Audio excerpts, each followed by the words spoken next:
जय श्री राधे फ्रेंड्स। नम्रता ने पूछा, तुम्हें किसकी खुशियों की चिंता है, अपने आप की या फिर मेरी?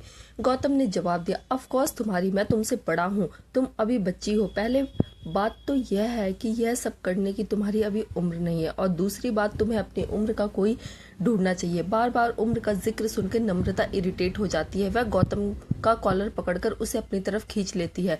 गौतम हैरान हो जाता है, उसने यह उम्मीद नहीं की थी। नम्रता कड़क आंखों से गौतम की आंखों में देखते हुए बोली, सुनो मिस्टर गौतम, पहली बात कि मुझे बच्ची बोलना बंद करो। मैं बच्ची नहीं हूँ, मैं बालिग हूँ। अपनी मर्जी से अपने लाइफ पार्टनर चुनने का हक मुझे कानून भी दे चुका है, समझे? और दूसरी बात, मुझे कोई फर्क नहीं पड़ता तुम्हारी उम्र से। इनफैक्ट मुझे तुम्हारी ही उम्र का लड़का चाहिए था, क्योंकि मैं बच्ची हूँ।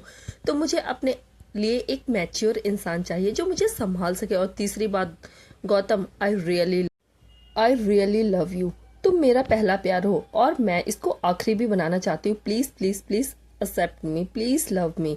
नम्रता बहुत डेस्परेशन के साथ बोली। उसे गौतम का यह अजीब बिहेव अब बिल्कुल बर्दाश्त नहीं हो रहा था। गौतम नम्रता से बोला, ये क्या कर रही हो? मेरा कॉलर छोड़ो, कोई देख लेगा, कितना अजीब लग रहा है। नम्रता थोड़ा इरिटेट होकर बोली, छोड़ दूंगी, पहले आई लव यू बोलो। गौतम की आंखें बड़ी हो जाती हैं। वह शॉक होकर बोला, क्या नहीं? नम्रता भी अपनी आंखों को सिकोड़ लेती है। ऐसा कैसे नहीं? तुम्हें आई लव यू बोलना पड़ेगा। बोलो आई लव यू, वरना अभी इसी वक्त तुम्हारे होठों पर किस कर लूंगी, सबके सामने। इस पर गौतम की आंखें और भी बड़ी हो जाती है, धड़कने और गाल लाल हो जाते हैं। वह थोड़ा हिचकिचाते हुए बोला, यह क्या बकवास कर रही हो तुम? नम्रता ने कहा, जो भी बोल रही हूँ बिल्कुल सही बोल रही हूँ। मुझे आई लव यू बोलो अभी इसी वक्त, वरना मैं तुम्हें। नम्रता करीब आने लगती है कि तुरंत गौतम पीछे हट जाता। वह नम्रता से बोला, तुम्हारा दिमाग खराब हो गया है? यह क्या बचपना लगा रखा है, पागल लड़की? यह बोलकर गौतम वहां से चला गया गुस्से में। गौतम की ऐसी हरकत से दुखी होकर नम्रता अपना मुंह बनाते हुए उसकी तरफ देखकर बोली, तुम्हें मुझे आई लव यू बोलना ही पड़ेगा। कबीर वहां से गुजर रहे गौतम के पास जाता है और उसे आवाज देता है, अच्छा गौतम सुनो। गौतम जो तेज स्पीड से वहां से गुजर रहा था तुरंत रुक जाता है और कबीर की तरफ देखता है। कबीर गौतम के पास आकर बोला, दरअसल मुझे वह इतना ही बोल पाता है कि तभी वह गौतम के चेहरे के अजीब से एक्सप्रेशन को नोट करके अपने आईब्रोज को हल्का सा सिकोड़ लेता है। क्या हुआ तुम्हें? तुम ठीक तो हो ना? गौतम थोड़ा ऑकवर्ड होकर बोला, हाँ मैं बिल्कुल ठीक हूँ, मुझे क्या होगा? कबीर ने गौतम से कहा, तो फिर तुम्हारे गाल इतने लाल क्यों लग रहे हैं? तुम्हारा तो पूरा चेहरा ही लाल हो गया है। गौतम हैरान होकर तुरंत अपने चेहरे पर हाथ लगाता है, क्या? नहीं तो ऐसा तो कोई बात नहीं है, आपको ऐसे ही लग रहा होगा। कबीर अपनी आईब्रोज ऊपर उठा लेता है, अच्छा। उसके बाद वह कहता है, खैर छोड़ो, अच्छा यह बताओ, सिक्योरिटी का पूरा इंतजाम कर लिया ना तुमने? सब ठीक चल रहा है ना? गौतम ने कहा, हाँ आप चिंता मत कीजिए, सब बिल्कुल ठीक चल रहा है। कबीर ने कहा, जैसे ही कोई हलचल हो तुरंत मुझे इन्फॉर्म करना और तुरंत एक्शन लेना। हम डिले नहीं कर सकते। राघवेंद्र और उसके आदमी भी ऑलरेडी अपने एक्शन में आ चुके होंगे। गौतम ने एश्योर करते हुए कहा, आप चिंता मत कीजिए, उनसे पहले हम उस अनोनिज्म इंसान को पकड़ ही लेंगे। कबीर हल्का सा सर हिलाता है। तभी अचानक उसकी नजर बगल से बाहर निकलती हुई एक खूबसूरत सी अप्सरा पर पड़ती है, जिसे देखकर उसका दिल उसके सीने में उछलने लगता है। अयाना, शुभी और समायरा तीनों बंगले से बाहर निकली। तीनों ही काफी खूबसूरत लग रही थी, लेकिन बर्थडे गर्ल तो आज स्पेशल चमक रही थी। उसका बर्थडे जो था, तो सब दिल थाम कर इन तीनों खूबसूरत अप्सराओं को देख रहे थे। इस बीच पीयूष की नजरें तो सिर्फ समायरा पर ही थी। कितने वक्त बाद आज उसने पहली की तरह समायरा को इतना मुस्कुराते हुए देखा। उसे इतना मुस्कुराता हुआ देखकर उसके दिल को बड़ा ही सुकून और शांति मिल रही थी। दूसरी तरफ अगस्त की नजरें शुभी पर थी, जो साड़ी में बेहद खूबसूरत लग रही थी। पीयूष की कही बातें अगस्त के दिमाग में गूंजने लगी। फिर वह कुछ सोचता, आई थिंक उसे शुभी से बात कर लेनी चाहिए। पीयूष सही कह रहा था, सिर्फ एक गिल्ट को लेकर सारी जिंदगी नहीं काटी जा सकती। शुभी ही यह सारी खुशियां डिजर्व करती है और अगस्त उसे ये सारी खुशियां देना चाहता था दिल से। बहुत दर्द दिया है मैंने शुभी को, अब मैं उसकी जिंदगी को सिर्फ खुशियों से भरना चाहता हूँ, मगर उससे पहले मुझे शुभी से माफी भी मांगनी होगी। कबीर चलकर उनके पास आता है। अपने हाथ को आगे बढ़ाकर वह अयाना की तरफ करता है। अयाना चेहरे पर एक शर्मीली सी मुस्कान के साथ अपना हाथ कबीर के हाथ में रख देती है। कबीर उसे अपने करीब करते हुए बोलता है, you are looking so gorgeous my love. यह सुनकर अयाना के गालों पर लालिमा छा जाती है। जल्द ही वो लोग पार्टी में एंट्री करते हैं और पार्टी को एंजॉय करने लगते हैं। ऐना कबीर के साथ एक तरफ खड़ी हुई कबीर से बोलती है, कबीर तुम्हें क्या लगता है बॉक्स आ जाएगा हमारे पास? कबीर ने ऐना के बालों को थोड़ा सा संवारते हुए कहा, पता नहीं मगर आ जाएगा, जैसे भी आएगा। बाय द वे आज तो तुम बहुत ज्यादा खूबसूरत लग रही हो, मन करता है कि अभी इसी वक्त उठाकर बेडरूम में ले जाऊं तुम्हें और तुम्हारी खूबसूरत सी ड्रेस को तुम्हारे बदन से अलग कर दूं। कबीर की बात सुनकर ऐना की आंखें बड़ी हो जाती हैं और गाल लाल हो जाते हैं। फिर भी वह कबीर से बोली, क्यों, तुम्हें मेरी ड्रेस अच्छी नहीं लग रही? कबीर ने जवाब दिया, अच्छी लग रही है मगर बिना कपड़ों के तुम और भी ज्यादा खूबसूरत लगती हो। इतनी शर्म आने पर ऐना कबीर के सीने पर हल्का सा मुक्का मारती है। ठरकी हो तुम एक नंबर के कबीर डोगरा। कबीर ने एक नटखट सी मुस्कान के साथ कहा, अब क्या करूं, तुम्हें देखते ही अंदर की हवस जाग उठती है, कोई इतना खूबसूरत कैसे हो सकता है? पर ऐना अपनी आंखें रोल करती हुई बोली, हाँ हाँ बस मक्खन मारना आता है तुम्हें। पीयूष समायरा के पास जाता है जो शुभी के पास खड़ी हुई थी। वह उसके पास जाकर खड़ा हो जाता है। समायरा भी पीयूष की तरफ देखती है और दोनों एक दूसरे को देखकर हल्का सा मुस्कुरा देते हैं। आंखों ही आंखों में दोनों के बीच कुछ अजीब, कुछ रोमांटिक चल रहा था। शुभी जब यह महसूस करती है कि यह कबाब में हड्डी बन रही है तो वह तुरंत वहां से निकलने की सोचती है। शुभी अपना गला साफ करती है ताकि इन दो प्यार के पंछियों को जो एक दूसरे की आंखों में खो गए हैं यह एहसास हो कि शुभी भी वहां पर खड़ी है। उसका गला साफ करने की आवाज सुनकर दोनों थोड़ा ऑकवर्ड होकर अपनी नजरें उसकी तरफ करते हैं। शुभी ने कहा, मैं जरा अपना फोन अंदर भूल गई हूँ, मैं लेकर आती हूँ, तुम दोनों कंटिन्यू करो। शुभी वहां से चली जाती है। उसके जाने के बाद पीयूष हल्का सा हंस के अपने बालों में हाथ फेरता है। उसके जाने के बाद वह समायरा का हाथ पकड़ता है और उसे चुपके से कहीं ले जाता है। समायरा थोड़ा हैरान हो जाती है, वह आसपास देखती है कहीं कोई देख तो नहीं रहा। पीयूष उसे एक कोने में ले जाता है और फिर दीवार से उसे लगा देता है। समायरा की तो धड़कन ही तेज हो गई थी, उसकी तो सांसें ही हलक में अटक गई थी। वह पीयूष से बोली, यह क्या कर रहे हो तुम? पार्टी चल रही है यहाँ पर, कितने सारे लोग हैं और तुम मुझे अचानक खींच कर ले आए हो, कोई क्या सोचेगा अगर देख लिया तो? समायरा के करीब आकर उसे अपनी बाहों में कैद करते हुए पीयूष बोला, मुझे कोई फर्क नहीं पड़ता, मैं बस तुम्हारे साथ कुछ वक्त अकेले बिताना चाहता था। इस पर समायरा मुस्कुरा देती है। पीयूष उसके चेहरे को थोड़ा ऊपर करता है और अपने चेहरे को उसके करीब लाने लगता है। तुम आज बहुत ज्यादा खूबसूरत लग रही हो समायरा। समायरा अपनी आंखें रोल करते हुए बोली, इतनी भी खास नहीं लग रही, चने के झाड़ पर चढ़ाना बंद करो पीयूष, और यह बात तो तुम मुझे कई बार बोल चुके हो। पीयूष समायरा के गाल को सहलाते हुए बोला, जितनी बार भी बोलूं उतनी बार कम है, आज वाकई में तुम बहुत ज्यादा खूबसूरत और प्यारी लग रही है और तुम पे इसलिए मुझे बहुत ज्यादा प्यार भी आ रहा है। समायरा पीयूष की आंखों में देखती है। पीयूष की आंखों में उसके लिए बहुत प्यार था, बहुत ज्यादा प्यार, पर पता नहीं क्यों समायरा के दिल में अजीब सा दर्द था। अचानक उसकी मुस्कान कुछ सोचकर फीकी पड़ जाती है और नजरें नीचे झुक जाती हैं। कैसे भूल सकती थी वह भयानक मंजर? पीयूष की आंखों के सामने उसका रेप हुआ था। पीयूष ने अपनी आंखों से सब कुछ देखा था। यह बात जब वह सोचती है तो उसका बदन कांपने लगता है और उसका सुसाइड करने का मन करता है। वह फिर उसके सामने आने से भी पता नहीं क्यों अजीब सी घबराहट होने लगती है। उसे वह पल याद आता है जब पीयूष बेबस भरी आंखों से, गिल्ट भरी आंखों से उसे देख रहा था। वह उसे प्रोटेक्ट नहीं कर पा रहा था, वह दर्द में तड़प रहा था और वह भी तड़प रही थी। उस वक्त कुछ भी सही नहीं हुआ, कुछ भी नहीं। समायरा की आंखें अचानक भर आती है। पीयूष उसके चेहरे को ऊपर उठाता है। उसकी आंखों में आंसू देखकर उसका दिल दर्द करने लगता है। वह समायरा को अपनी बाहों में भरता हुआ बोला, नहीं प्लीज नहीं समायरा। समायरा के आंसू टपक जाते हैं।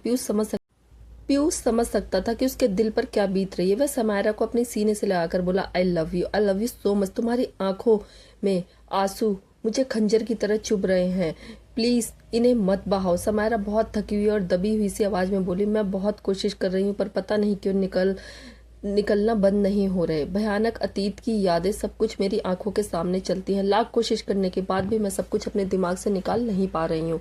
मुझे नहीं लगता कि अब जिंदगी में दोबारा कभी नॉर्मल हो पाऊंगी। पीयूष को बहुत तकलीफ हो रही थी, बहुत दर्द हो रहा था। कभी कभी तो ऐसा लगता है कि अब मैं तुम्हारे लायक ही नहीं।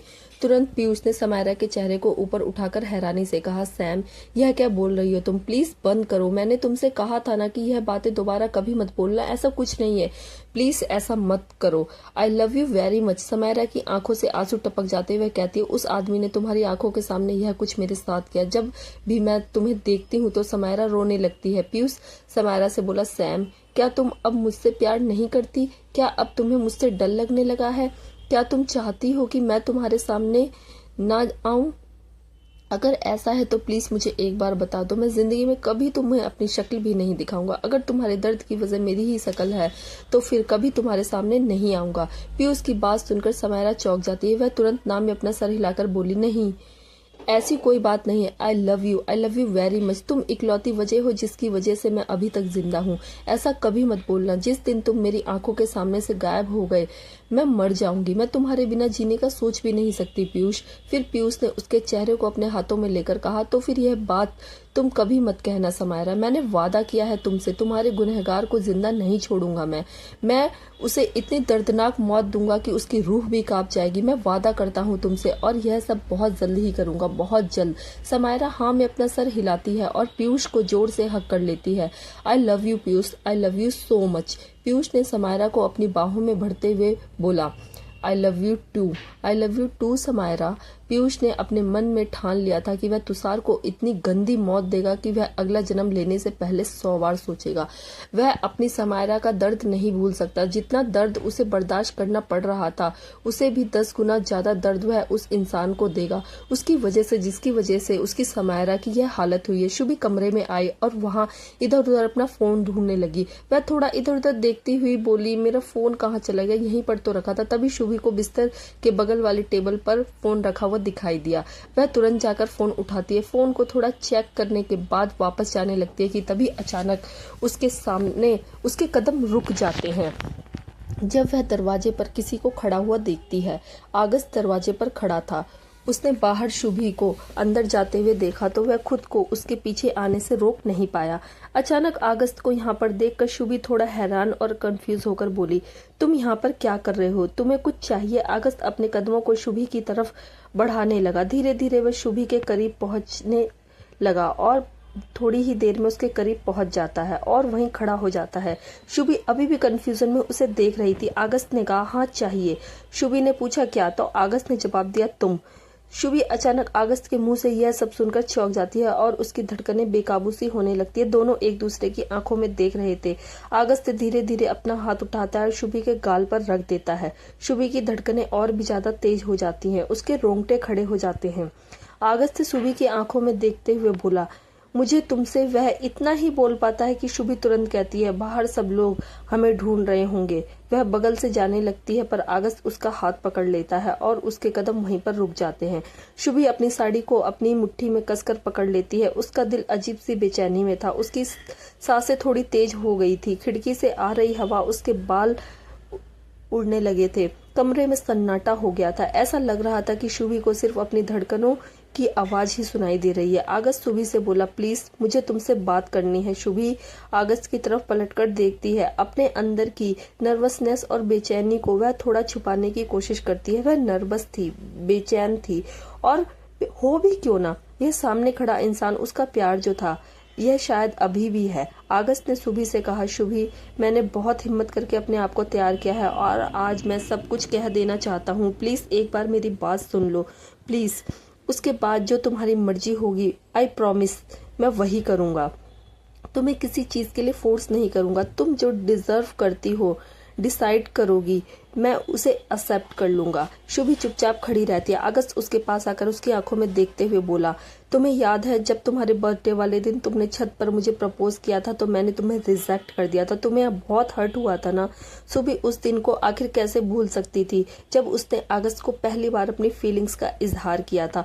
उसे बताया था कि वह उससे कितना प्यार करती है, लेकिन उसने उसके जज्बातों को ठुकरा दिया था, रिजेक्ट कर दिया था। वह कितना टूट गई थी, कितना रोई थी उस रात, वह सिर्फ वही जानती थी। अगस्त की बातों को शुभी चुपचाप सुन रही थी। अगस्त ने शुभी से कहा, शायद मेरी जिंदगी की वो सबसे बड़ी गलती थी, या शायद यह कहूँ कि आज तक मैंने जितनी गलतियां की उस दिन उनकी शुरुआत कर दी थी, तुम्हें हर्ट करने की गलती। शुभी, मैंने तुमसे वादा किया था कि जब पीयूष को घर वापस ले आऊंगा तो तुम मुझे जो भी सजा दोगी मैं उसे एक्सेप्ट करूंगा, और मैं आज भी इस वादे पर कायम हूँ। मैंने तुम्हारे साथ बहुत गलत किया और इसके बदले तुम मुझे जो भी सजा देना चाहती हो मैं उसे एक्सेप्ट करने के लिए तैयार हूँ।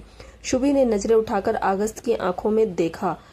उसे इन आंखों में सच्चाई सच्चाई गिल्ट और पछतावा साफ दिखाई दे रहा था। वह जानती थी कि अगस्त जो बोल रहा है वह बिल्कुल सही है। अगस्त बात को आगे बढ़ाते हुए बोला, मगर क्या सजा पूरी करने के बाद मुझे फिर एक मौका मिल सकता है? अगस्त की बात सुनकर शुभी थोड़ा चौंक जाती है। अगस्त किसी अपराधी की तरह शुभी के सामने सिर झुकाकर खड़ा हुआ था। वह हिम्मत करके आगे बोला, मैं इस चीज को कभी एक्सेप्ट नहीं किया, मगर महसूस बहुत बार किया है। I love you Shubhi. अगस्त ने नजरें उठाकर शुभी की आंखों में देखा। अगस्त के मुंह से यह सब सुनकर उसकी धड़कनें थोड़ी तेज हो जाती हैं, पर वह चुपचाप खड़ी रहती है। अगस्त शुभी का हाथ अपने हाथों में पकड़कर बोला, क्या तुम अपना दिल जीतने का एक मौका मुझे दोगी, तुम्हारी दी हुई सजा को पूरा करने के बाद? Please, I really love you Shubhi. I really love you Shubhi. I really do. I can't live without you. Please, मैं वादा करता हूँ कि मैं तुम्हें बहुत खुश रखूंगा, तुम्हें गलती से भी कभी हर्ट नहीं करूंगा, लेकिन क्या मुझे एक मौका मिल सकता है फिर से तुम्हारा दिल जीतने का? तुम्हारे दिल के दरवाजे खोल सकती हो तुम मेरे लिए? अगस्त की बातों को सुनकर शुभी का दिल अजीब तरीके से तड़प जाता है। उसकी आंखें भर आती। वह अगस्त की आंखों में देख रही थी। उसकी आंखों में उभरता दर्द अगस्त देख पा रहा था, और उसकी आंखों के आंसू उसे बहुत ज्यादा तकलीफ दे रहे थे। अगस्त शुभी को अपने बहुत करीब लेकर आता है और बोलता है, तुम्हारे आंसू की वजह मैं हूँ, सिर्फ मैं। लेकिन अब मैं एक बार फिर से कोशिश करना चाहता हूँ और वादा करता हूँ कि अगर तुम्हारी आंखों में आंसू आएंगे तो सिर्फ खुशी के। मैं तुम्हें इतना प्यार दूंगा जितना कभी किसी ने किसी को नहीं दिया होगा। मैं तुमसे बहुत प्यार करता हूँ शुभी, और तुम्हें बहुत प्यार देना चाहता हूँ। प्लीज, एक बार, सिर्फ एक बार मुझे मौका दे दो, सिर्फ एक बार। मैं तुम्हारी सारी शिकायतें, सारे दर्द को मिटा दूंगा। अगस्त शुभी के चेहरे को करीब लाकर उसके माथे पर अपने माथे को रख लेता है। दोनों के दिल की धड़कनें तेज थी और दोनों के दिल में बड़ा दर्द था। चाहकर भी वह एक दूसरे को खुद से दूर नहीं कर पा रहे थे। एक दूसरे की बाहों में कुछ देर यूं ही खड़े रहते हैं। शुभी अपनी आंखें धीरे धीरे बंद कर लेती है। उसके आंसू गालों से लुढ़कते हुए नीचे गिर जाते हैं। आंखें बंद किए हुए अगस्त शुभी से बोलता है, please Shubhi, I am sorry, I am really sorry. अगस्त के इतना बोलते ही जैसे शुभी के अंदर दर्द का गुबार फूट जाता है और उसके आंसू डबल स्पीड से बहने लगते हैं। अगस्त अपनी आंखें खोलता है। शुभी की आंखों से आंसू देखकर उसका दिल दर्द करने लगता है। वह अपने हाथों को उठाता है और शुभी के खूबसूरत से चेहरे, उसके खूबसूरत से गालों पर उन आंसुओं को पोंछ देता है। दोनों फिर से एक दूसरे की आंखों में खोए थे। अगस्त की आंखें भी आंसुओं से भरी हुई थी। उसका दर्द भी उसकी आंखों में देखा जा सकता था। उसके गाल भी अब भीग चुके थे। शुभी अगस्त के आंसुओं को पोंछ देती है। अगस्त अपने चेहरे को करीब लाकर शुभी के माथे पर अपनी होठों को टिका देता है। ऐसा करते ही शुभी का दिल उसके सीने में उछल पड़ता है। उसकी बॉडी में करंट सा दौड़ जाता है। एक सुकून सा महसूस होता है अपने सीने में। इस सुकून के साथ वह अपनी आंखों को फिर से बंद कर लेती है। दोनों के दिलों की धड़कनें तेज थी। खास करके शुभी की। अचानक कमरे में सन्नाटा छा जाता है और हवाओं के चलने की आवाज कानों में गूंजने लगती है। अगस्त और शुभी बदन में एक अजीब सी बेचैनी दौड़ जाती है। दोनों एक दूसरे के इतने करीब थे कि एक दूसरे की बदन की खुशबू उनमें समाने लगती है। शुभी आंखों खोलकर अगस्त की आंखों में देखती है, जो बहुत प्यार और पैशन के साथ उसे देख रहा था। अगस्त के हाथ शुभी की पतली सी कमर पर थे। वह अब भी अगस्त की बाहों में थी। उसके हाथ अगस्त के सीने पर थे। Song start. हवाओं में म्यूजिक सा गूंजने लगता है और दोनों बेचैन से दिल एक दूसरे की तरफ खींचने लगते हैं। शुभी अगस्त की आंखों में डूबी हुई उसके करीब आती है और जल्द ही दोनों के होठ आपस में मिल जाते हैं। दोनों की आंखें बंद हो जाती है। दिल मेरा पूछ रहा है तुमसे, क्या प्यार करोगे मुझसे? हाँ हाँ, मुझसे। अगस्त की पकड़ शुभी की कमर पर मजबूत हो जाती है और वो उसे और भी करीब कर लेता है। धीरे धीरे किस होने लगता है। शुभी के हाथ अगस्त के सीने पर उसकी धड़कनों को महसूस कर रहे थे, जो बहुत तेज थी। आंखों में, नींदों में, ख्वाबों में तेरा ही चेहरा। अब तो सनम यादों पे, मेरे ख्यालों पे तेरा ही पहरा, तेरी कसम। शुभी अपनी बाहों को अगस्त के गले में डालकर और करीब कर लेती है। अगस्त भी शुभी को दोनों हाथों से अपनी बाहों में भर लेता है। उसकी पीठ को सहलाने लगता है और किस को और भी ज्यादा डीप करने लगता है। दोनों एक दूसरे में पूरी तरह से डूब जाते हैं। किसी चीज का होश नहीं रहता, बस एक दूसरे की नजदीकियों को, एक दूसरे की खुशबू को महसूस करते हैं। अपनी सांसों में उतारते हैं। सांसों में तू मेरी सांसों में, बिन तेरे जाने जा क्या जिंदगी से डरती हूँ, हर पल मैं डरती हूँ, तू छोड़ न जाए मुझको कभी। दोनों किस ब्रेक करते हैं और एक दूसरे की आंखों में देखते हैं। अगस्त सुबह के करीब आकर उसकी गर्दन पर अपने चिन, उसके चेहरे, उसके कंधे पर किस करने लगता है। शुभी की सांसें तेज हो जाती हैं। अपनी सांसों को सीने में रोक कर आंखों को बंद करके तेज धड़कनों के साथ वह अगस्त के होठों को अपनी गर्दन, अपने जिस्म पर महसूस करती है। अगस्त की पीठ को कस के पकड़ लेती है। अगस्त के होठों के एहसास से उसका बदन कांपने लगता है। धड़कनें पूछ रही हैं मुझसे, क्या प्यार करोगे मुझसे? हाँ हाँ, प्यार करोगे मुझसे? फिर अगस्त उसे अपनी बाहों में उठाकर बिस्तर पर ले जाता है। उसे लिटाकर किस करना जारी रखता है। शुभी मदहोशियों से भरी आंखें खोलकर उसे देखती है और देखते ही देखते जिसमें बेचैनियां अंगड़ाइयां लेने लगती है। बेइंतहा प्यार के साथ अगस्त उसे देख रहा था। अगस्त की शर्ट को मजबूती से पकड़ उसे करीब करती है। अगस्त के दिल में भी आग लगी हुई थी। उसका भी अब खुद पर कंट्रोल नहीं रहा। धीरे धीरे वो उसके साड़ी के पल्लू को सीने से उठाकर खिसका देता है और उसके मखमली बदन को, उसके पेट को सहलाता, वो उसके सीने पर किस करता, अपने होठों को रखता। शुभी बेचैनी में तड़प उठती, अपने पैरों को आपस में मसलने लगती, आंखें बंद करके इस लम्हे को जीने लगती। ये मर्जी है, ये मर्जी रब की है, जो मुझको जाने जा, तू ना मिला, छोड़ो भी जाने दो मुझको, ना मुझको कोई गिला। अगस्त सुबह के ऊपर थोड़ा बगल में था। शुभी पेट के बल लेटी हुई थी। अगस्त सुबह की पीठ को, उसकी मखमली स्किन को अपनी उंगलियों से सहलाकर शुभी को और ज्यादा तड़पा रहा था, बेचैन कर रहा था। तड़प के कारण शुभी की आंखें कस के बंद हो जाती। फाइनली अगस्त की उंगलियां सही जगह पर पहुंच जाती हैं। शुभी ब्लाउज की डोरी को अपनी उंगलियों में घुमाकर अगस्त उसे हल्के से खींच देता है। शुभी तेज धड़कनों के साथ आंखें बंद किए हुए तकिए को मुट्ठी में जोर से पकड़ लेती है। फिर शुभी भी अगस्त की शर्ट उसके कंधे से उतार देती है। अगस्त उसे बाहों में भर उसके हाथों की उंगलियों को अपनी उंगलियों में फंसा लेता है। दोनों एक दूसरे में डूब जाते हैं। दो जिस्म चद्दर में बिना लिपटे, किसी कपड़े की बिना दीवार के, एक दूसरे के इतने करीब थे कि रूम का टेम्परेचर जबरदस्त बढ़ जाता है। चाहत पूछ रही है तुझसे, क्या प्यार करोगे मुझसे? हाँ हाँ, प्यार करोगे मुझसे? जल्द ही अगस्त हाथ आगे बढ़ाकर लाइट्स ऑफ कर देता है। फिर पूरा रूम उनके प्यार की महक से महकने लगता है। खुद की चांद की रोशनी दोनों के प्यार की गवाही थी। गौतम छुपता हुआ फिर रहा था। नम्रता हर जगह उसे ढूंढ रही थी। कहाँ चला गया? मैं उसे ढूंढ कर रहूंगी। नम्रता ढूंढते ढूंढते थक जाती है और एक जगह पर खड़ी हो जाती है। कबीर नम्रता के पीछे से बोला, तुमको ढूंढ रही हो? नम्रता जब पलट कर देखती है तो कबीर उसके पीछे हाथ में वाइन का गिलास लेकर खड़ा था। कबीर को देखकर अचानक नम्रता थोड़ी ऑकवर्ड होकर खड़ी हो जाती है। कबीर नम्रता के पास आकर बोला, मैं काफी देर से देख रही हूँ, तुम किसी को ढूंढ रही हो?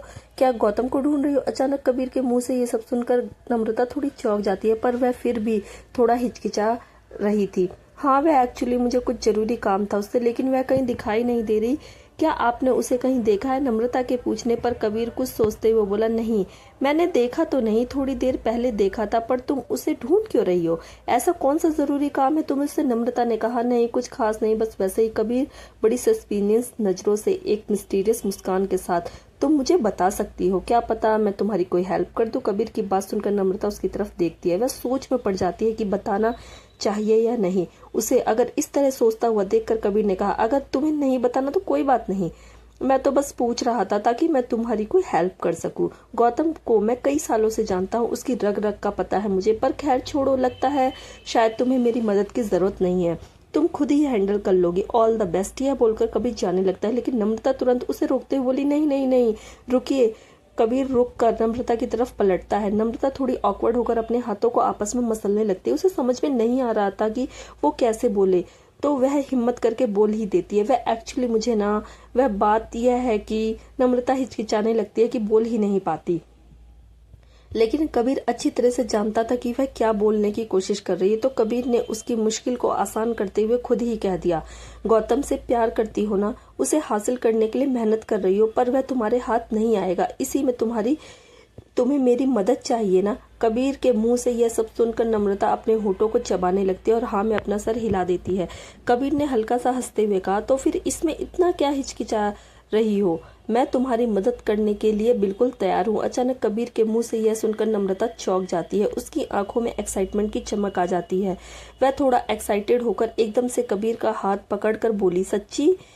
क्या आप सच्ची में मेरी मदद करोगे? कबीर ने अपने हाथ को थोड़ा पीछे करते हुए कहा, हाँ मैं कर दूंगा मदद। अब मैं भी चाहता हूँ कि मेरे लौंडे का घर बच जाए, और तुम अच्छी लड़की हो पर थोड़ी कड़वाहट बर्दाश्त करनी पड़ेगी। क्या उसके लिए इतना कर सकती हो? नम्रता ने तुरंत कहा, उसके लिए तो मैं जहर भी पी सकती हूँ। आप बताइए तो सही, मुझे क्या करना है? प्लीज आप मुझे बताइए, मैं कुछ भी करने के लिए तैयार हूँ उसके लिए। सोचकर कबीर अंदर ही अंदर हंसता है और फिर नम्रता से कहता है, 1 मिनट रुको। कबीर वहां से चला जाता है। नम्रता वहीं पर खड़ी रहती है कंफ्यूजन में कि कबीर उसे यहाँ पर छोड़कर कहाँ चला गया, लेकिन वह इस बात से एक्साइटेड भी थी कि कबीर अब उसकी मदद कर रहा है गौतम को हासिल करने के लिए। थोड़ी ही देर में कबीर वहां पर आता है। उसके हाथ में एक बोतल थी। कबीर ने बोतल को नम्रता की तरफ बढ़ाते हुए बोला, यह लो, इसे पूरा पी जाओ। उस बोतल को देखकर नम्रता थोड़ा हैरान हो जाती है। वह कबीर से बोली, आई एम सॉरी पर मैं शराब नहीं पीती। कबीर ने आंखें रोल करते हुए कहा, तुमने तो कहा था कि तुम गौतम के लिए पूरा जहर भी पी जाओगी, और वैसे भी यह शराब नहीं है, यह मैजिक है। एक बार पीकर तो देखो। नम्रता कंफ्यूज हो जाती है। ऐसा कौन सा मैजिक है इसे पीकर वह गौतम को हासिल कर सकेगी? खैर ज्यादा सोच मत, अब वक्त बर्बाद नहीं कर सकती वो सोचकर, और कुछ भी नहीं। वह फटाफट बोतल लेती है और उसे अपने मुंह से लगा लेती है। उसे कड़वी लगती है, लेकिन देर पर पत्थर रख के ये जहर का घूंट वह पी लेती है। कबीर उसे पीता हुआ देखकर मुस्कुराकर अपने गिलास से एक घूंट लेता है। चेहरे पर ऐसी रहस्यमयी चमक थी जैसे मानो अब तो कांड होने वाला हो। पूरी बोतल खाली करने के बाद नम्रता उसे बोतल को जमीन पर दे मारती है। उसका सिर घूमने लगता है और आंखें नशीली होकर मदहोश होने लगती है। कबीर नम्रता से बोलता है, हाँ तो क्या कह रही थी तुम? गौतम से प्यार करती हो? नम्रता ने कहा, हाँ मैं गौतम से बहुत प्यार करती हूँ। नम्रता नशे में झूमने लगती है। एक बोतल का नशा उसके सिर पर बुरी तरह से छा जाता है। उसके पैर लड़खड़ाने लगते हैं। कबीर नम्रता से बोला, चलो मैं तुम्हें बताता हूँ कि तुम्हें गौतम कहाँ मिलेगा। नम्रता का हाथ पकड़कर कबीर उसे वहां ले जाता है। नम्रता इतनी नशे में थी जैसे उसने भांग पी रखी हो। आज तो गौतम की बैंड बजने वाली थी। एक जगह पर जहाँ गौतम घर के पीछे की तरफ खड़ा हुआ था, एक कोने में पहुंचकर कबीर नम्रता से बोला, वह देखो वहां पर गौतम खड़ा है। जाओ और विक्रम बेताल की तरह मेरे विक्रम से जाकर चिपट जाओ।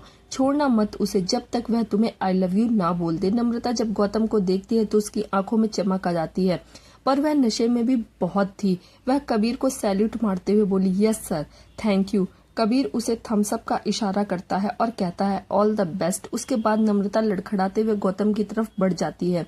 दीवार पर कंधे का सहारा लेकर गिलास से एक सिप लेते हुए कबीर हंसते हुए उन्हें देखते हुए बोला, तू तो गया बेटे। अयाना कबीर को ढूंढते ढूंढते वहां पर घूम रही थी। तभी उसकी नजर कोने में खड़े हुए कबीर पर पड़ती है। वह उसके पास जाकर कहती है, कबीर तुम चले गए थे, मैं तुम्हें कब से ढूंढ रही थी। तुम पार्टी छोड़कर यहाँ क्या कर रहे हो? कबीर ने अयाना की तरफ देखा, फिर उसे अपनी बाहों में लेकर कहता है, तुम मुझे ढूंढ रही थी?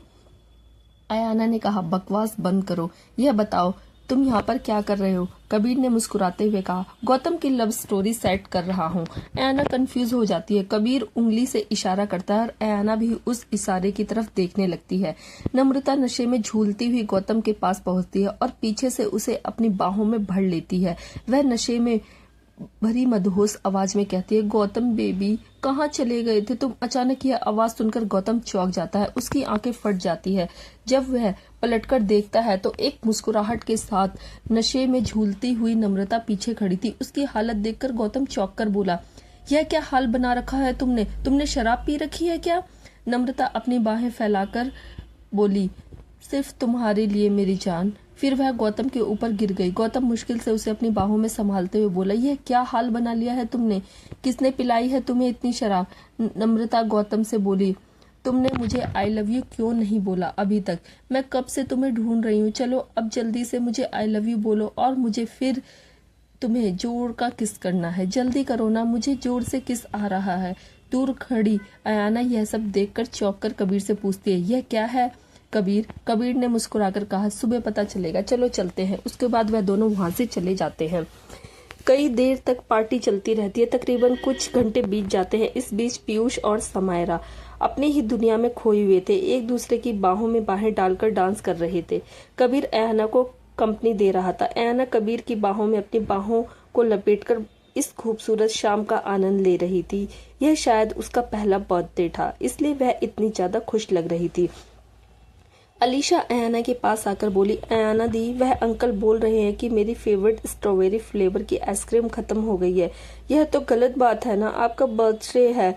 पर अब मैं क्या अपनी फेवरेट आइसक्रीम भी नहीं खा सकती? अलीशा अपना मुंह बना लेती है। उसका बना हुआ मुंह देखकर वह इतनी क्यूट लग रही थी। यह देखकर कबीर मुस्कुरा देता है और अयाना भी।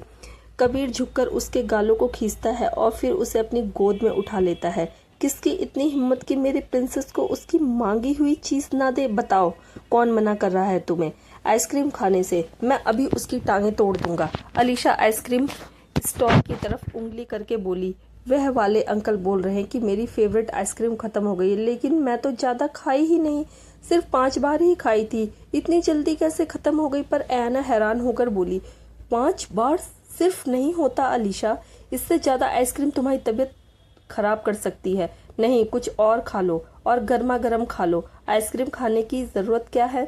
इस पर अलीशा मुंह बना लेती है। कबीर अलीशा से बोलता है, ऐना बिल्कुल सही बोल रही है। अगर इससे ज्यादा आइसक्रीम तुमने खाई तो तुम्हारा गला खराब हो सकता है, तुम्हें ठंड लग सकती है, तुम्हें बुखार हो सकता है, कुछ भी हो सकता है बेटा। अलीशा अपने हाथों को छाती पर क्रॉस करके बोलती है, लेकिन मुझे आइसक्रीम ही खानी है। इस पर कबीर ने कहा, वैसे कुछ और भी मंगवाया है मैंने यहाँ पर तुम्हारे खास फेवरेट। कबीर की बात सुनकर अलीशा कंफ्यूजन में बोली, क्या? कबीर उसके कान में फुसफुसाता है, जिसे सुनकर उसकी आंखों में चमक आ जाती है और वह पूछने लगी, क्या सच में? कबीर हाँ में अपना सर हिला देता। अलीशा खुश होकर कबीर को हक करके उसके गाल पर पप्पी करती। Thank you uncle, you are the best. Aina confuse हो जाती है। उसके बाद वह अलीशा को नीचे उतारता है और अलीशा वहां से भाग जाती है। ऐना मुस्कुराकर उसे भागता हुआ देखती है और फिर कबीर से पूछती है, वैसे कबीर, तुमने मुझे उन लोगों से बचाकर घर में क्यों रखा?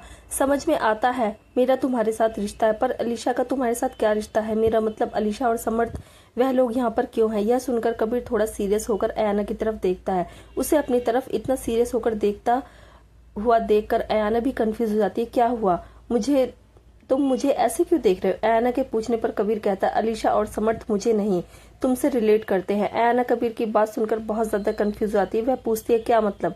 मैं कुछ समझी नहीं, मुझे कैसे रिलेट करते हैं? कुछ सेकंड की चुप्पी के बाद कबीर एक गहरी सांस लेकर बोला, तुम अपने माँ बाप की इकलौती औलाद नहीं थी, तुम्हारा बड़ा भाई भी था, और समर्थ और अलीशा तुम्हारे बड़े भाई के बच्चे हैं। कबीर की बात सुनकर अयाना शौक में डूब जाती है। उसकी आंखें और मुंह फट जाते हैं। कबीर के मुंह से निकले इन शब्दों की उसने कभी कल्पना भी नहीं की थी। वह शौक होकर बोली, यह तुम क्या बोल रहे हो कबीर? कबीर ने हल्का सा सर हिलाकर कहा, सही बोल रहा हूँ। तुम्हारा बड़ा भाई, वह मुझे भी 2 साल बड़ा था, उसका नाम था सुजल। अयाना बहुत ज्यादा चौंक जाती है, उसकी आंखें भर आती है और वह आवाज हल्की सी कांपने लगती है। मेरा भाई, मेरा बड़ा भाई भी था। कबीर हाँ में अपना सर हिला देता है। तुम्हारा बड़ा भाई और भाभी दोनों ऑफिसर्स थे। इस वायरस के चक्कर में उन दोनों की जान भी चली गई। कुछ साल पहले वह लोग एक मिशन पर निकले थे। कुछ इन्फॉर्मेशन मिली थी उन लोगों को, जैसे हासिल करने के चक्कर में उन लोगों ने उन दोनों को मार दिया और बच्चों को अपने साथ ले गए। वह लोग बच्चों को कहीं ले जाकर बेच देना चाहते थे और मैं इन्हें ले आया, उन लोगों से छुड़वाकर और उन्हें खत्म करके। कबीर की बात सुनकर अयाना के आंसू टपक जाते हैं। इस खुलासे की तो उसने उम्मीद भी नहीं की थी। उसका भाई, उसकी भाभी लोगों को भी मार दिया। अयाना अलीशा के पास जाकर बैठ जाती है। अलीशा कॉटन कैंडी एंजॉय कर रही थी। वह अलीशा की तरफ देखती है और उसकी आंखों में आंसू देखकर अलीशा ने पूछा, क्या हुआ? आप रो क्यों रही है अयाना दी? अलीशा की मासूमियत भरी आवाज सुनकर अयाना का दिल दर्द करने लगता है। वह अलीशा को अपने सीने से लगा लेती है। उसे तो आइडिया भी नहीं था कि अलीशा के साथ उसका क्या रिश्ता है। अलीशा को भी समझ में नहीं आया। वह बहुत छोटी थी, बहुत ही ज्यादा। बंगले के कुछ दूर, काफी दूर एक आदमी ऐसे कपड़ों में आगे बढ़ रहा था। वहां पहुंचकर उसने अपनी आंखों के सामने एक स्क्रीन क्रिएट की और वह स्क्रीन में लोकेशन चेक करता है। वह लोकेशन पर लगभग पहुंचने वाला। जैसे ही वह एक विशेष क्षेत्र को क्रॉस करता है, जैसे ही अचानक दुश्मनों के लोगों को किसी अनजान इंसान के उस क्षेत्र को क्रॉस करने की भनक लगती है। कुछ आगे जाने के बाद उसके रोबोट के कदम रुक जाते हैं। उसके सेंसर बहुत ज्यादा एक्टिव हो जाते हैं और वह अपने आसपास लोगों की फौज को देखता है। अचानक बहुत सारे लोग उस रोबोट ह्यूमन को चारों तरफ से घेर लेते। दूसरी तरफ स्क्रीन पर बैठा हुआ एक इंसान यह सब कुछ अपनी आंखों से देख रहा था। राघवेंद्र यह सब कुछ देखकर उसके एक्सप्रेशन थोड़े डार्क हो जाते हैं। यह फोन पर बात करते हुए बोला, मुझे इस आदमी में गड़बड़ लग रही है, पकड़ लो इसे। अगर इसके पास वायरस है तो उससे छीनकर खत्म कर दो। बंगले से मात्र 10 किलोमीटर दूर चारों तरफ से दुश्मन की फौज ने उसे घेर लिया। उनकी आंखों में लालच की चमक थी, इरादा साफ, किसी भी कीमत पर वायरस को हासिल करना। एक सेकंड के लिए सब कुछ शांत हो गया, जैसे तूफान के आने से पहले की खामोशी। लेकिन अगले ही पल गाड़ियों की चीखती ब्रेक और हथियारों की गड़गड़ाहट ने उस खामोशी को चीर दिया। रोबोटिक ह्यूमन ने अपने सिस्टम में खतरे की घंटी बजती महसूस की। उसकी आंखों में चमक आई जो किसी इंसान की आंखों में बिल्कुल अलग थी। मशीन की ठंडी निर्दयी चमक। दुश्मनों ने उस पर गोलियों की बौछार कर दी, लेकिन रोबोटिक ह्यूमन की गति इंसानी समझ से बाहर थी। वह बिजली की रफ्तार से हर दिशा में घूमता, दुश्मनों के वार को नाकाम करता। उसकी एक लात ने हवा में 3 दुश्मनों को एक साथ उड़ाया तो उसकी एक मुक्के ने एक गाड़ी को बर्बाद कर दिया। उसकी आंखों से लेजर बीम निकली जो दुश्मनों की पंक्तियों को चीरती चली गई। लेकिन दुश्मनों की संख्या बढ़ती जा रही थी और उनके इरादे और भी खतरनाक थे। उन्होंने चारों ओर से हमला किया, लेकिन रोबोटिक ह्यूमन ने अपनी शक्ति का प्रदर्शन करते हुए उन्हें एक एक करके धूल चटा दी। कभी हवा में उड़ता हुआ एक ड्रोन यह सारी चीजें अपने अंदर रिकॉर्ड कर लेता। दूसरी तरफ एक गार्ड भागता हुआ कबीर के पास आता। सर, आपको एक जानकारी देनी थी, गार्ड ने बहुत गंभीर आवाज में कबीर से कहा। उसकी बात सुनकर कबीर अलर्ट होकर बोला, क्या हुआ? राघवेंद्र, पीयूष और भूपेंद्र अपनी आंखों से उस आदमी के फाइट करने के तरीके को देखकर बहुत हैरान थे। उनकी आंखें फटी की फटी थी। तुषार हैरान होकर बोला, डैड ये क्या है? इसने सबको ऐसे पटक पटक के मारा जैसे इंसानों को नहीं, कीड़े मकोड़ों को मार रहा है। और यह कुछ अजीब है, मुझे ऐसा क्यों लग रहा है जैसे इंसान तो है ही नहीं। ये इंसान नहीं लग रहा बिल्कुल भी। भूपेंद्र ने भी बहुत गंभीरता से कहा, हाँ मुझे भी ऐसा ही लग रहा है, कुछ तो गड़बड़ है इसमें। नॉर्मल इंसान तो ये बिल्कुल भी नहीं है। राघवेंद्र ने अपनी मुट्ठियों को जोर से कसते हुए कहा, उसे साइंटिस्ट के दिमाग की दाद देनी पड़ेगी। यह इंसान नहीं, मुझे ऐसा लगता है कि यह एक एडवांस टेक्नोलॉजी से बनाया हुआ कोई रोबोट है। यह सुनकर भूपेंद्र और तुषार की आंखों और भी ज्यादा फट जाती। तुषार शॉक होकर बोला, क्या रोबोट? इसका मतलब उस वायरस को प्रोटेक्ट करने के लिए उस एक रोबोट को देख कर रखा है? तुषार की बात सुनकर राघवेंद्र ने अपना सर हिलाया और कहा, हमें किसी भी हाल में उस वायरस को हासिल करना होगा। भूपेंद्र ने कहा, अब कोई फायदा नहीं, वह कबीर के बंगले के करीब पहुंच गया है। अब अगर हम दूसरी फौज भी भेजेंगे तो कबीर के लोग हमारी फौज को टिकने नहीं देंगे। राघवेंद्र ने कहा, ठीक है तो चले जाने दो इनको, उन लोगों के पास चले जाने दो, उसके बाद देखते हम क्या करना है। तुषार चौंक कर बोला, डैड यह आप क्या बोल रहे हैं? अगर इसे इन लोगों के पास जाने दिया तो हम वह वायरस कभी हासिल नहीं कर सकेंगे। राघवेंद्र ने कोई जवाब नहीं दिया, बस गंभीर होकर स्क्रीन की तरफ देखता रहा। ड्रोन हवा में उड़ रहे थे और उनके कैमरे से रिकॉर्ड हुई सारी फुटेज कबीर और आगस्त कंप्यूटर पे देख रहे थे। आगस्त शॉक होकर बोला, यह तो काफी ज्यादा पावरफुल है, इंसान तो नहीं लगता। चक्कर क्या है? कबीर ने कहा, मुझे ऐसा लगता है कि ये कोई रोबोट है, फटाक से इसे पढ़ते हैं। आगस्त ने कबीर से बोला, मुझे नहीं लगता कि इसकी जरूरत है। कबीर ने कहा, आई नो, लेकिन फिर भी यहाँ पर बहुत सारे लोग हैं, पहले पार्टी खत्म करते हैं। कबीर गौतम की तरफ देखकर बोला, सबको घर विदा करो जल्दी ही, वह आ रहा है। अयाना कबीर के पास आकर बोली, कबीर क्या हो रहा है? यह सब कुछ सब ठीक तो है ना? क्या कोई प्रॉब्लम आ गई है? तुम सब लोग इतने सीरियस क्यों लग रहे हो? कबीर ने अयाना की तरफ देखकर कहा, वायरस आ रहा है, बी रेडी। कबीर की बात सुनकर अयाना चौंक जाती है। शुभ ही समय, रास्ता वहां पर पहुंच जाते हैं। कबीर ने पहले ही नम्रता को कमरे में बंद कर दिया था। उसने बहुत ज्यादा शराब पी ली थी और वह बड़ा हंगामा खड़ा कर रही थी, उसके पीछे पड़ी थी। उसने बड़ी मुश्किल से उसे कमरे में बंद करके रखा था। सारे लोगों को घर भेजने के बाद गौतम घर के दरवाजे खोल देता है। सारी सिक्योरिटी गार्ड अपनी अपनी गन लेकर चारों तरफ से अलर्ट हो जाते हैं। कबीर, आगस्त, पीयूष और गौतम सब वहां पर खड़े थे। अयाना कबीर का हाथ पकड़कर खड़ी हुई थी, उसे थोड़ा डर लग रहा था। शुभी, समायरा, अलीशा को लेकर अंदर चले गए थे। तभी एक गार्ड ने कॉल करके गौतम को बताया, सर कोई दिखाई दे रहा है, कोई लगातार हमारी तरफ बढ़ रहा है। गौतम ने फोन स्पीकर पर रखा था, उसकी आवाज उन सबको सुनाई दे रही थी।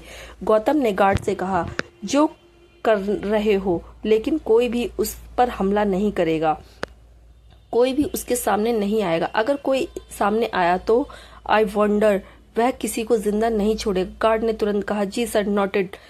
यह बोलकर गार्ड कॉल कट कर देता है। सब लोग हथियार लेकर खड़े हो जाते हैं, लेकिन कोई भी आगे आने की हिम्मत नहीं कर पाता। तभी एक आदमी पूरी तरह से कपड़ों से ढका हुआ धीरे धीरे अपने कदमों को बढ़ाते हुए बंगले के गेट के बाहर पहुंचता है। वह पूरे बंगले को स्कैन करके देखता है। बाहर लगी नेम प्लेट को भी वह स्कैन करता है। वह अपनी सिस्टम में चेक करता है जिस लोकेशन को वह ढूंढ रहा है वह इसी घर के अंदर मौजूद थी। एना को वह लगातार ट्रैक कर रहा था। एना जब बहुत छोटी थी तो उसके पापा ने उसकी बॉडी में कुछ ऐसी चीज इंटरनल फिट कर दी थी कि वह रोबोट अब उसे चीज के जरिए एना की लोकेशन को बहुत अच्छे से ढूंढ सकता था। खड़ा होकर पूरे बंगले को स्कैन करता है। तभी उसे अपने सुपर स्कैनिंग पावर खड़ी हुई दिखाई देती है और उसका हाथ किसी आदमी ने पकड़ा रखा था। यह लोकेशन पर पहुंचकर वह रोबोट धीरे धीरे अंदर आता है और गार्डन के बीच आकर बहुत सारे लोग खड़े हुए दिखाई देते हैं जिनके लिए वह यहाँ पर आया था। वह भी खड़ी हुई थी, जिस चीज की भी उसकी आंखों में साफ साफ दिखाई दे रही थी। कबीर एना की तरफ देखकर बोला, चलो। एना घबरा रही थी लेकिन वह अपना सर हिला देती है। कबीर का हाथ पकड़ एना को धीरे धीरे वह बाहर लेकर आता है और उस रोबोट के सामने ले जाता है जिसने जिस तरह से एना का हाथ पकड़ा होता। रोबोट देखकर अपने सिस्टम में चेक करता है तो उसे एना के करीब किसी इंसान के होने का खतरे का सिग्नल मिलता है।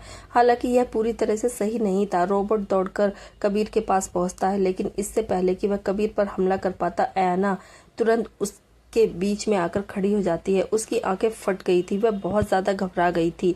रोबोट का हथियार जो कबीर पर अटैक करने वाला था अचानक एना के बीच में आने से वहीं पर रुक जाता है।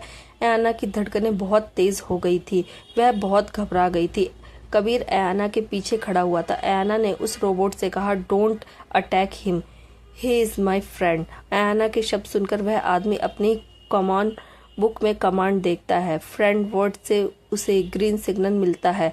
रोबोट मशीन की तरह अपनी गर्दन को थोड़ा एग्रीमेंट में हिलाकर बोला, फ्रेंड्स मीन्स नो डेंजर। उसके बाद रोबोट अपने हथियार को जो उसने अपने हाथ में मॉडिफाइड करके बनवाया था वापस नॉर्मल अपना हाथ बना लेता है और सीधा होकर खड़ा हो जाता है। एना की आंखों में देखते हुए वह एना की आंखों को स्कैन करता है। उसकी स्कैनिंग कंप्लीट हो जाती है। यही वह लड़की थी जिसके पास उसे वायरस के बॉक्स को डिलीवर्ड करना था। कबीर धीरे धीरे एना के पीछे से निकलकर उसके बगल में खड़ा हो जाता है। वह रोबोट 2 कदम पीछे होता है और एना से कहता है, Miss Ana, my name is Gino. मैं एक ह्यूमन रोबोट हूँ जिसे बनाया गया है एक खास वायरस को प्रोटेक्ट करने के लिए। सालों से मैं इस वायरस को प्रोटेक्ट कर रहा हूँ ताकि वक्त आने पर इस वायरस को इसके सही मालिक यानी आप तक पहुंचा सकूं। मैं आपको आपकी अमानत देने आया हूँ।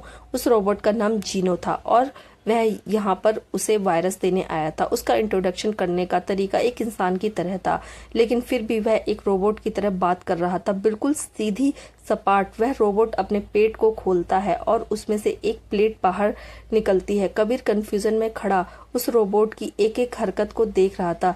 तभी अगस्त, पीयूष और गौतम भी वहां पर पहुंच जाते हैं। सुबह, अलीशा और समायरा भी वहां पर आते हैं। एना और कबीर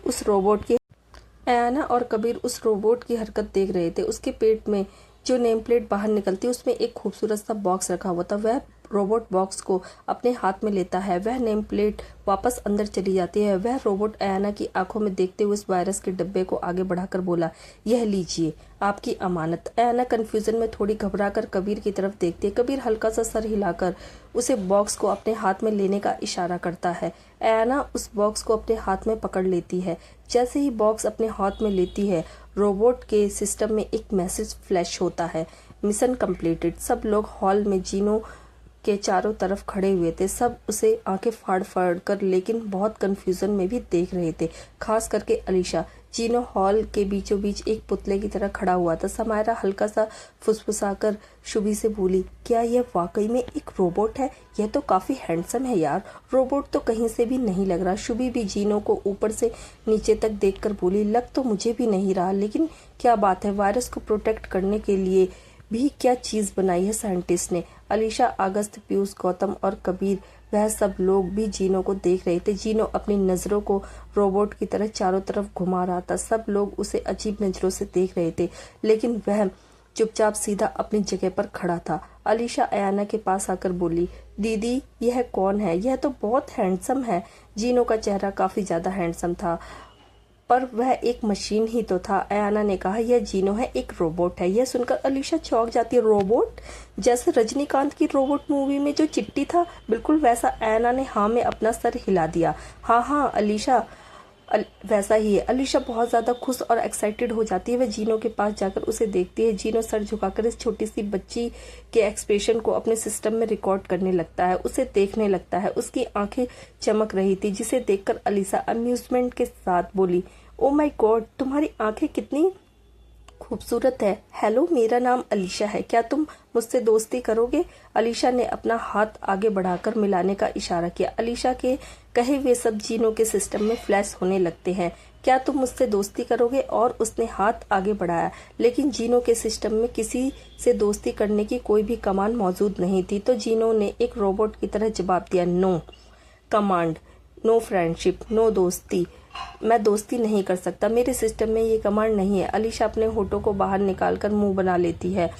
वैसे वह अपसेट हो गई थी। वह अयाना से बोली, देखिए ना दीदी, जीनो मेरे साथ दोस्ती नहीं कर रहा है। अलीशा की बात सुनकर अयाना उसके पास आई और जीनो से कहती है, जीनो तुम अलीशा से दोस्ती क्यों नहीं कर रहे हो? जीनो ने जवाब दिया, मेरी कमांड बुक में दोस्ती करने की कोई कमांड नहीं है। तो अयाना ने कहा, वह कमांड कैसे ऐड होगी? जीनो ने कहा, आपके ऑर्डर से। मेरी कमांड बुक में एक कमांड यह भी है कि मुझे आपके ऑर्डर को एक कमांड बनाकर अपनी बुक के अंदर एंट्री करनी है। जीनो एक एक शब्द को बिल्कुल मशीन की तरह, रोबोट की तरह ही बोल रहा था। उसकी बात सुनकर अयाना ने कहा, तो ठीक है, मेरी तो कमांड तुम अपने सिस्टम में ऐड कर लो। पहली कमांड, अलीशा और यहाँ पर मौजूद जितने भी लोग हैं उन सबको गौर से देखो, आज से यह सब लोग तुम्हारे दोस्त हैं। और दूसरी कमांड, इन सब लोगों की बातें तुम्हें माननी है। सिर्फ यहाँ पर जितने भी लोग मौजूद हैं उनकी बातें तुम्हें माननी है, इसके अलावा और किसी की भी नहीं माननी है। जीनो का सिस्टम तुरंत अपडेट होने लगता है। To be continue. Friends please video को लाइक करें और वीडियो को अच्छे अच्छे कमेंट्स दें। हर हर महादेव दोस्तों।